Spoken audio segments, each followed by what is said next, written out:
Today's opening is very unique. We have an old school opening of an EX Dragon Frontiers theme deck. This is Shadow Blaze, the Typhlosion deck from Dragon Frontiers, and this was sent to me from Blade of the Samurott. So he's a really awesome, very trusted PokeTuber. Not only has he sent me like free cards before, you can check those out on Computer 3 and CSU, but we've also traded as well, so he's just a really awesome guy.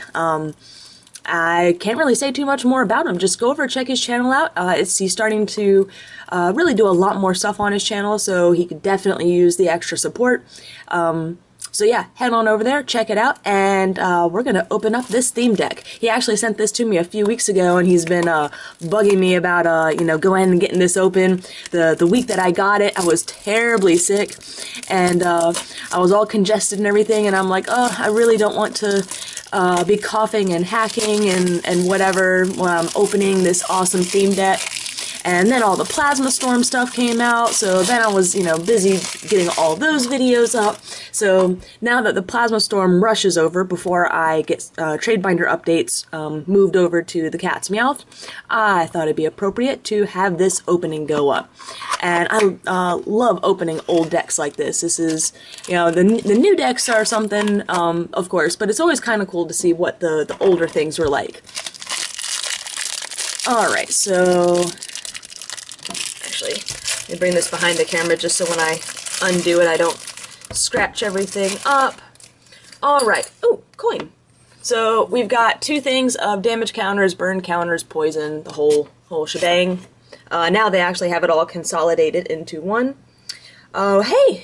You know, someone, when I had this Cyndaquil coin, I guess I had another coin, but in my coin sale video, I had a lot of multiple people ask for the Cyndaquil coin, and after the first one, or the only one, went, I kind of felt bad having to turn down all these other people for the other coins, all these other people that also wanted the Cyndaquil coin. So if any of those that really wanted it are watching this, I've got another one, so definitely can make that available. We've got a really cool, I wish they still did these. We don't really get the nice thick rule book set with the checklists like we do in the newer decks anymore. Probably because most of the information can be found online. They kind of just give you an update. But for new players, this is, you know, having a nice little rule book. It really is just an essential to getting into the game. So we also have a big playmat, and I'm not going to go ahead and pull this out just for the space, but you can kind of see it's the basic. It's a half playmat rather than a double playmat, and it features Typhlosion, so that's really cool. And now, if you'll give me a minute to get the shrink wrap off, I will show the cards that come in this deck. And we'll take a look and see if the theme decks back then were just as bad as the theme decks are now. So we've got a nice Holo Typhlosion, beautiful card. Lots of Psychic and Fire energy. We've got one of this Delta Rainbow energy, and I did not play during this era, so I'm not the best person to say, oh, this is a really playable card. But I feel like the Rainbow energies were, because this is something that was just very useful. It provides every type of energy, but only one energy at a time, kind of like our prisms, except they're not limited to just, you know, basic Pokemon. Potion. Looks like 2 potion, 2 energy search, so that's pretty typical of our theme decks. Professor Elm's training method, 2 of them, very useful for getting out those evolutions. 2 buffer piece, and from what I remember hearing, buffer piece was very, very playable. It's pretty much today's Eviolite, but again, not restricted to just a basic Pokemon. Yeah, there's pretty much. Oh, well, the only thing is that buffer piece had to be discarded at the end of your opponent's turn after you played it. So, yeah, so you could use it on anything, but it was kind of like this is pretty much like a defender. We don't have defender in the format anymore, but that's as close as you could really make it out to be. So we've got some Delta Vulpix, a couple of those.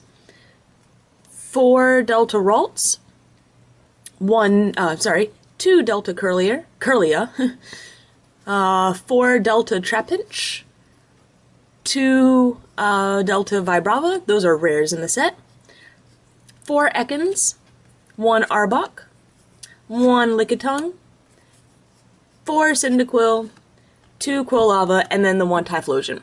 So honestly, there's probably not that much of a difference between these theme decks and the other ones. There's no really, I honestly don't know if there was big shuffle power back then.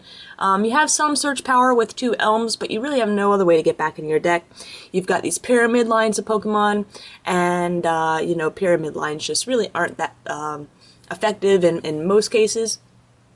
But overall, you know, just a general theme deck, and, I mean, it did come with some playable cards and a bunch of rares. For example, I think Lickitung, Arbok, those are rares. Both Vibrava rares. And, yeah, see, this is what I don't agree with. They give you the Curlia and the Ralts, but no Gallade or Gardevoir, and Vulpix, but no Ninetales. Yeah, Vibrava line, but no Flygon. Yeah, there's just a lot of things that could be improved. But yeah, it does come with, what was that, four rares and a holo. So, well, I guess that's about on par for theme decks. So I guess that's about what ours get. So, there's no special promos in this one. Many theme decks had alternate artworks, or not, I'm sorry, not alternate artworks, but like alternate holograph. Some were holo that came non-holo, and vice versa. This deck didn't have anything like that, but still, really cool deck. And again, Blade of the Samurai, check him out. Very awesome for sending this theme deck over to be an opening for the day.